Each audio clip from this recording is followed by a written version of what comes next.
সম্মানিত উপস্থিতি, বাংলাদেশের আইন শৃঙ্খলা পরিস্থিতি নিয়ে আমরা প্রত্যেককেই অত্যন্ত শঙ্কাজনক অবস্থায় আছি।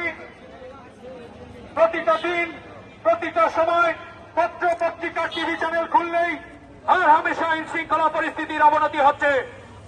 আমরা অত্যন্ত ভারাক্রান্ত মনে বলতে চাই, আজকের এই আইনের শাসন দেখার জন্য আমাদের 1971 সাল ঘটেনি।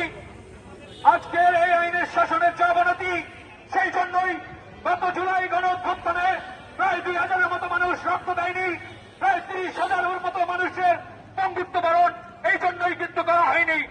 সংগ্রামী উপস্থিতি, আজকে এই ঢাকা বারের মানববন্ধন থেকে বলতে চাই, আইনজীবীদের অস্তিত্ব এবং আগামী দিনে যাতে একটি প্রাণকেও রক্ত না দিতে হয়, এই ধরনের নৃশংস হত্যাকাণ্ডের শিকার না হতে হয়, তার জন্য আইনজীবী সমাজ সর্বদা সোচ্চার আছে। আজকেও এই মানববন্ধনে সকলেই উপস্থিত হয়েছে।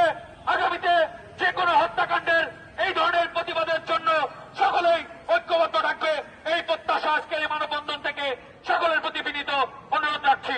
প্রিয় উপস্থিতি, এই পর্যায়ে আপনাদের সামনে সংক্ষিপ্ত করে বক্তব্য রাখবেন ঢাকা জেলা দায়রা জজের সম্মানিত অতিরিক্ত পাবলিক প্রসিকিউটর জনাব নাজিম উদ্দিন ভাই। নাজিম উদ্দিন ভাইকে সংক্ষিপ্ত করে বক্তব্য দেওয়ার জন্য বিনীত অনুরোধ জানাচ্ছি।